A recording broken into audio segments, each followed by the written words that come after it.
The Gamble House is the iconic masterpiece of the American arts and crafts movement.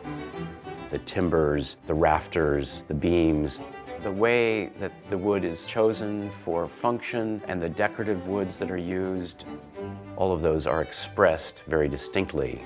And it really does end up being a total work of art, a symphony in wood.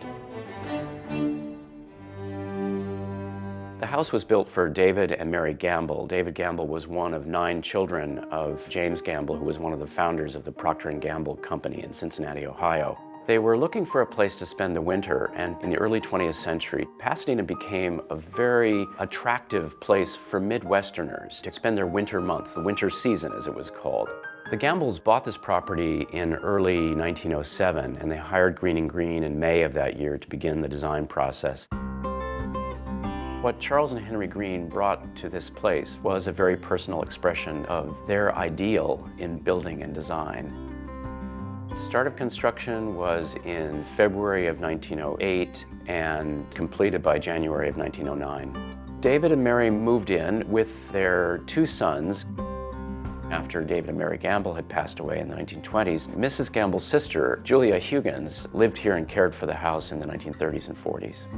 When Aunt Julia passed away in 1943, the house came to the eldest son, Cecil Gamble. They were considering selling the house, and the famous story is that a couple came into the entry hall and one said to the other, "We'll paint the interior white and lighten this up." Mrs. Gamble overheard that remark and said, "The house is not for sale." They lived here until Mrs. Gamble passed away in 1963, and we're very fortunate that in 1966 the Gamble family chose to give not just the house, but its furnishings to the city of Pasadena in a joint agreement with the University of Southern California. And this is the only Green & Green house that remains today with all of its furnishings. The house became a National Historic Landmark in 1974, which is the highest federal designation for a landmark. It's really remarkable that more than 100 years later, we have just about exactly what the Gambles walked into in 1909. The Gamble House is a little over 8,000 square feet and all about wood. The Greens, the architects, felt that it was important to let natural materials speak in their own language, to show their natural characteristics, and so they didn't paint their wood. They left it natural or would give it a very light finish. It includes Douglas fir for the structure and for some of the finish, Burmese teak in the entry hall and the living room. The kitchen is maple with sugar pine countertops, Honduras mahogany in the dining room. In the living room, there are carved panels of California redwood. On the 3rd floor of the house is the attic. They used it for storage, and it's the most beautiful attic you've ever seen. Gorgeous timbers of Douglas fir and iron wedges and straps holding the timbers together. Thoughtful details like that were always in the minds of the architects as they were designing these rooms and choosing the woods that were most appropriate for the various functions. One of the most distinctive things is that they had to find trees that were big enough to span the length of a living room, for example, with these giant timbers of Burmese teak, the kind of wood that we can't get today in these dimensions and in this quality. These trees are many hundreds of years old and so have a very tight grain structure and can take a beautiful finish in a way that new wood can't.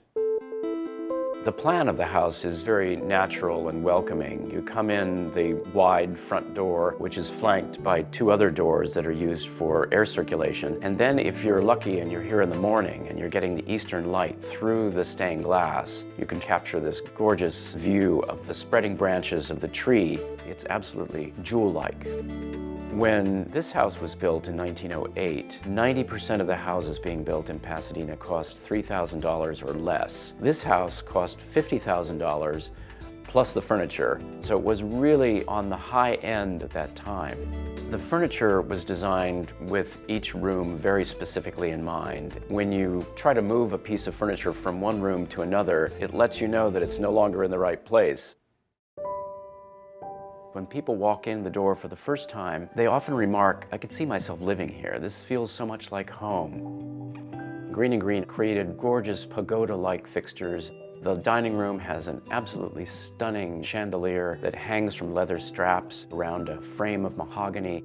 Beautiful leaded arc glass windows and the blossoms that are designed into that window and their blood red petals. One of the distinctive things about the work of Green & Green and their craftsmen, John and Peter Hall, is that there are no sharp edges. Everything is softened with hand sanding. Each timber is radiused so that it creates a soft, rounded corner. One person wrote that it looked like each piece of wood had been squeezed out of a tube, and it does have that very tactile appearance. What's remarkable about the main staircase is that it's such an intuitive design. The stair railing steps up with each of the steps of the stairs. If you've got your hands on the rail, you know where the next step is.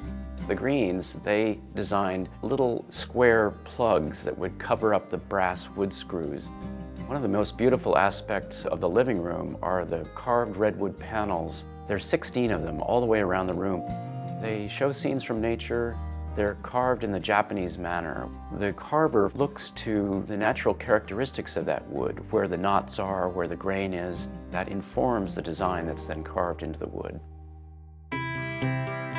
There's no way that this house could be truly reproduced today. And it's not for lack of the craftsmen. It's the materials that existed 120 years ago are simply not available today.